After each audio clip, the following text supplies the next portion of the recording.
आपल्या अमरावती विद्यापीठाच्या परिक्षेत्रातील सहसंचालक आदरणीय तुपे सर, या महाविद्यालयामध्ये माझी मराठी विभाग म्हणून त्यांनी अनेक वर्ष काम केलं आणि आता प्राचार्य म्हणून निंबा येथील महाविद्यालयामध्ये कार्यरत आहेत असे आदरणीय डॉक्टर विलास तायडे सर, ज्यांच्यामुळे हा कार्यक्रम घडून आला असं सरही बोलले. खरं म्हणजे कुठल्याही कार्यक्रमाच्या मागे एक धक्का लागतो आणि तो धक्का दिल्याशिवाय ती गाडी पुढे जात नाही. आणि हे धक्का देण्याचं काम आमच्या मराठी अभ्यास मंडळाचे सन्माननीय सदस्य डॉक्टर कोलते सर, डॉक्टर अण्णा वैद्य यांनी केलेलं आहे. ते सुद्धा या ठिकाणी उपस्थित आहेत. महाविद्यालयाचे उपप्राचार्य डॉक्टर कोल्हे सर आणि ज्यांच्या ग्रंथासाठी आपण या ठिकाणी उपस्थित आहात.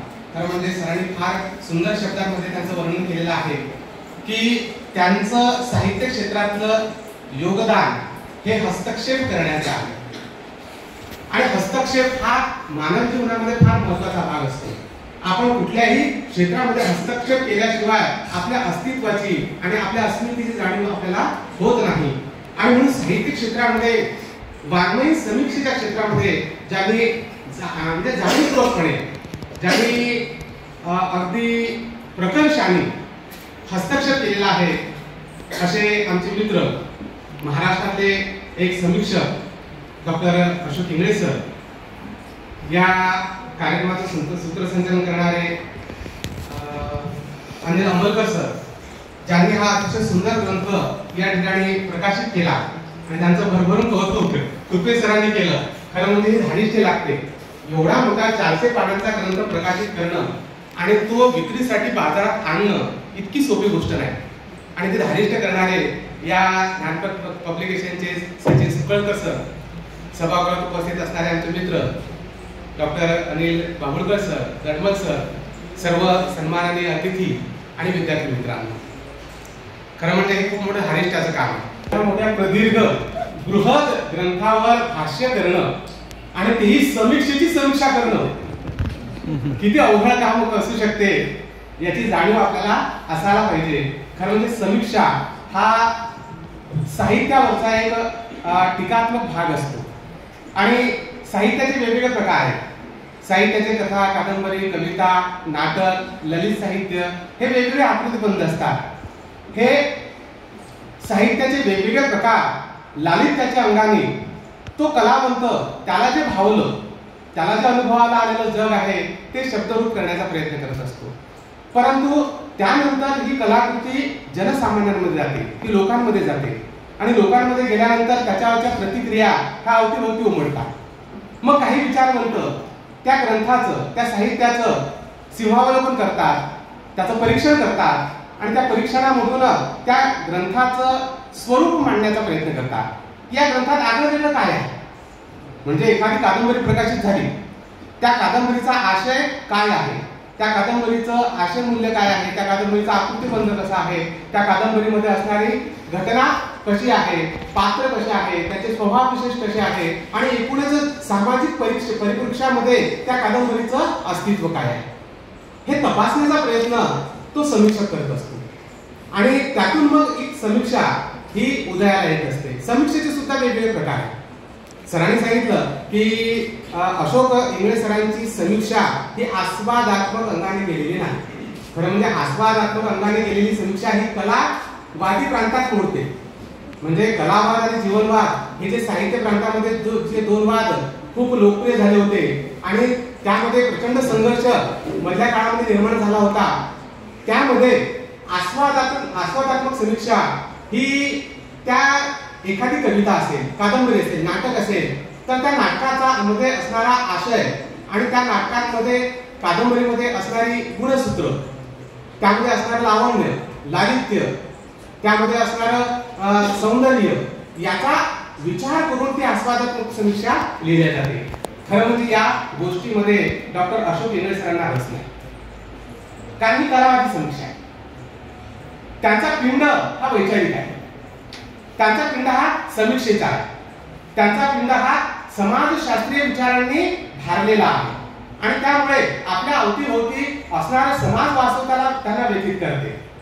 ते व्यतीत करत असताना एखादा कलावंत जर एखाद्या कलाकृतीमधून, एखाद्या कवितेमधून, एखाद्या कादंबरीमधून, एखाद्या कथेमधून, नाटकामधून या समाजाचं भीषण वास्तव मांडत असेल तर त्या भीषण वास्तवाचं स्वरूप काय आहे ते मांडण्याचं कौशल्य किंवा कार्य डॉक्टर अशोक इंगळे सरांनी त्यांच्या या समीक्षेमध्ये केलेलं आहे. त्याच्यामध्ये वेगवेगळ्या समीक्षेचे प्रकार सांगता येतील. आस्वादात्मक समीक्षा आहे, आदिबंधात्मक समीक्षा आहे, रूपबंधात्मक समीक्षा आहे, त्यानंतर समाजशास्त्रीय समीक्षा आहे, मार्क्सवादी समीक्षा आहे, आंबेडकरवादी समीक्षा आहे. या सर्व समीक्षांचे प्रकार हे आपण अभ्यासलेले आहेत किंवा आपल्या अभ्यासक्रमामध्ये कुठेतरी ते असतील. परंतु या सर्व समीक्षांमध्ये डॉक्टर अशोक इंगळे हे थेट जाऊन पोहोचतात ते समाजशास्त्रीय समीक्षा, आंबेडकरवादी समीक्षा यांच्याजवळ. कारण त्यांना समाज महत्वाचा वाटतो, त्यांना या समाजातलं वास्तव महत्वाचं वाटते, त्यांना या समाजातलं शोषण हे अत्यंत अस्वस्थ करणारं असते. आणि मग तो कुठल्या पातळीवरच असेल, ते घरातलं शोषण असेल, ते समाजातलं शोषण असेल, ते सत्ता आणि प्रभुत्व शक्तीने निर्माण केलेलं शोषण असेल. सरांनी त्याचा उल्लेख केलेला आहे की प्रत्येक सत्ता ही आपली सत्ता आणि प्रभुत्व या संपूर्ण जनमानसावर टिकवण्याचा प्रयत्न करत असते. त्यांची स्वतःची स्वतंत्र विचारधारा असते. त्या विचारधारेला छेद देण्याचं काम हे कलावंत करत असतात, लेखक करत असतात. आणि लेखकांनी तो आवाज मुखर करण्याचं काम आपल्या कलाकृतीमधून केलेला असतो. त्याला धीर देण्याचं काम, तो आवाज अधिक मुखर करण्याचं काम समीक्षक करत असतात. आणि ते काम खूप प्रामाणिकपणे डॉक्टर अशोक इंगळे सरांनी केलेला आहे. खरं म्हणजे डॉक्टर अशोक इंगळे सरांचा हा काही पहिला ग्रंथ नाही आहे समीक्षेचा. यापूर्वी आंबेडकरी साहित्यातील जीवनमूल्य हा एक समीक्षा ग्रंथ त्यांचा प्रसिद्ध झालेला आहे. तर आंबेडकरी कवितेची मीमांसा हा एक अतिशय महत्वाचा समीक्षा ग्रंथ त्यांचा बाजारात आलेला आहे. समकालीन साहित्य मीमांसा नवीन प्रारूपे हाही एक समीक्षा ग्रंथ आलेला आहे. ते उत्तम दर्जाचे संवेदनशील कवी आहे. आयडेंटिटीचे ब्रँडेड युद्ध पक्षी हे दोन कविता संग्रह खरं म्हणजे मराठी काव्य प्रांतातली एक मोठी देण आहे. कविता संग्रह भरपूर येतात. अगदी आपल्या तारुण्य सुलभ भावनाला सुखवणारे सुद्धा कविता संग्रह पाहायला मिळतात आपल्याला. पण ते काळाच्या कसोटीवर टिकत नाही. त्यांचं मूल्य हे क्षणिक असते. यांच्या कवितांमध्ये जो आशय आहे तो शाहू फुले आंबेडकरांच्या विचारांनी भरलेला आहे आणि तो दिशादर्शक आहे. तो कालातीत आहे आणि आपल्या विचारांचं हे वैभव त्या कवितांमधून प्रकट झालं पाहिजे ही आंतरिक तळमळ त्यांच्या लेखणीमध्ये आहे. आणि म्हणून ते या कवितांमधून सुद्धा मराठी प्रांतापर्यंत पोहोचलेले आहे. एक समीक्षक म्हणून त्यांची ख्याती आहे. एक उत्तम दर्जाचे संवेदनशील सामाजिक आशयाचे कवी म्हणून त्यांची ख्याती आहे. सर्वात महत्वाचं म्हणजे ते एक उत्तम म्हटल्यापेक्षा अत्यंत संवेदनशील अंतःकरणाचे माणूस आहे. तुम्ही त्यांच्या सहवासात जर गेले असाल तर त्यांचा स्वभाव हा इतका लागवी आहे. खरं म्हणजे मराठी अभ्यास मंडळामध्ये आम्ही त्यांना घेतलं ते मित्र म्हणून नाही घेतलं. त्यांच्यामध्ये असणारी ती प्रतिभा, त्यांच्यामध्ये असणारे ते विचार सामर्थ्य, त्यांची समीक्षक दृष्टी आणि एकूणच समाजाकडे पाहण्याचा त्यांचा दृष्टिकोन आजचं समाज वास्तव हे अस्वस्थ करणार आहे. खरं म्हणजे आजच नाही, त्या समकालामध्ये असणारं समाज वास्तव हे त्या लेखकांनी त्या कलाकृतीतून मांडण्याचा प्रयत्न केला आहे. मग अगदी हजारो वर्षापूर्वी जरी आपण गेलो तरी त्या काळातलं समकालीन वास्तव त्यावेळेच्या संतांनी मांडलं असेल, त्यावेळेच्या विचारवंतांनी मांडलं असेल. काही वेळेस अशा पद्धतीचे दोन विचार प्रवाह समाजामध्ये अस्तित्वात होते. एक जो वर्णव्यवस्था किंवा प्रभुत्व किंवा सत्ता कारण हाताशी धरून या संपूर्ण समाजाला वेठीस धरणारा एक वर्ग होता. त्या वर्गाच्या विरुद्ध सातत्याने आवाज उठवणारा एक लेखक वर्ग, कलावंत वर्ग हा सातत्याने हजारो वर्षापासून आपल्या या परंपरेमध्ये आपल्याला पाहायला मिळतो. अगदी चारवाकापासून तर आतापर्यंत. चारवाक का निर्माण झाला? तथागत गौतम बुद्धांना काय वेगळी भूमिका घ्यावी लागली? वर्धमान महावीरांना का वेगळी भूमिका घ्यावी लागली? मराठी संतांना आपल्या अभंगांमधून, आपल्या साहित्यामधून एक वेगळा सूर का आळवावा लागला? मध्ययुगीन कालखंडामध्ये सुद्धा संत असतील, विचारवंत असतील किंवा अव्वल इंग्रजी काळातले प्रबोधन परंपरेतले समाज सुधारक असतील, यांनी त्या काळामध्ये जे जे अहित होत होतं, जे जे समाज व्यवस्थेच्या विरुद्ध जात होतं किंवा आपलं स्वतःचं सत्ताकारण टिकवण्यासाठी जाणीवपूर्वकपणे आपले विचार लादण्याचं काम ज्या व्यवस्थेने सातत्याने केलं, त्या व्यवस्थेला छेद देण्याचं काम या विचारवंतांनी केलेलं आहे. डॉक्टर अशोक इंगळे सर यांनी ती परंपरा जोपासली आहे. ते चारवाकाचे प्रतिनिधी आहेत. ते चारवाकाचे परंपरा प्रतिनिधी आहेत. ते तथागत गौतम बुद्धाचे वारसा सांभाळणारे विचारवंत आहेत. ते डॉक्टर बाबासाहेब आंबेडकरांचे वारसदार आहेत. ते संतांचे वारसदार आहेत. आणि संतांनी, या विचारवंतांनी, शाहू महाराजांनी, महात्मा फुलेंनी, सावित्रीबाईंनी जो विचार आम्हाला दिला, त्या विचाराला पुढे नेण्याचं काम त्यांनी आपल्या समीक्षेमधून केलं. हा जो ग्रंथ आहे वेद वाङ्मय जाणीवांचा, हा 400 पानांचा आहे. खरं म्हणजे आपल्या सभागृहामध्ये बसणाऱ्या सगळ्या विद्यार्थ्यांना एकदा वाचायला पाहिजे. सरांनी म्हटलं की आपण आपल्या हातात असणारं गॅजेट वापरतो, परंतु त्याहीपेक्षा असे ग्रंथ वाचल्यानंतर आपल्या वैचारिक भूमिका ह्या अधिक सक्षम होत असतात. आपण वैचारिकदृष्ट्या प्रगल्भ होत असतो. आपल्याला समाजभान प्राप्त होत असते आणि समाजभानासोबत आपलं आत्मभान सुद्धा जागृत होत असते. या काळामध्ये आपलं आत्मभान जागृत होणं फार महत्वाचं आहे. या ग्रंथामध्ये एकूण 400 पानं आहेत. या ग्रंथाचे 3 भाग करण्यात आलेले आहेत. सरांनी सांगितलं की पहिल्या भागामध्ये 28 लेख आहेत. हे 28 लेख कवितांवरचे आहेत. दुसऱ्या भागामध्ये 6 लेख आहेत. हे 6 लेख कथांवरचे आहेत. आणि तिसऱ्या भागामध्ये 2 लेख आहेत. हे 2 लेख नाटकांवरचे आहेत, ज्याचा उल्लेख आदरणीय तुपे सरांनी केला आहे. एक आहे वाटा पळवटा आणि दुसरा आहे यशोधरा हे नाटक. अशा 28, 6 आणि 2 अशा 3 भागांमध्ये या ग्रंथाची विभागणी केलेली आहे. मला या ग्रंथाचं वैशिष्ट्य आणखी असं जाणवलं ज्यावेळेस मी वाचत होतो. मी सुद्धा फार मोठ्या अगदी सूक्ष्मपणे वाचला नाही सर. सरांची तशी म्हणजे प्रवासामध्ये त्यांनी तो चाळला आणि फार सुंदर भाष्य केलं. मी सुद्धा 2-4 दिवसापूर्वीच हा चाळला. एवढा मोठा ग्रंथ चाळून त्याच्यावर समीक्षा करणं, बोलणं हे फार मोठं धारिष्ट्याचं काम आहे. खरं म्हणजे त्यांची भाषा इतकी तयार आहे. समीक्षेच्या क्षेत्रामध्ये असणाऱ्यांची भाषा किती तयार असते याचं मूर्तिमंत उदाहरण म्हणजे हा ग्रंथ आहे. या ग्रंथामध्ये पहिले जे 28 लेख आहेत, या 28 लेखांमध्ये सुद्धा 2 भाग पडतात. आणि या पहिल्या 28 लेखांमधल्या पहिल्या 4 लेखांमध्ये त्यांनी संपूर्ण मराठी कवितेचा प्रांत आपल्या कवितेत घेण्याचा प्रयत्न केला, ज्याचा उल्लेख सरांनी केला. पहिला जो लेख आहे तो तर फार महत्वपूर्ण आहे. ज्या लेखाच्या मुळे या ग्रंथाला फार मोठं अधिष्ठान प्राप्त झालेलं आहे आणि त्याच्याबद्दलची कृतज्ञता डॉक्टर अशोक इंगळे सरांनी सातत्याने या लेखामध्ये व्यक्त केलेली आहे. आतापर्यंत निर्णय हे माझं कर्तव्य आहे.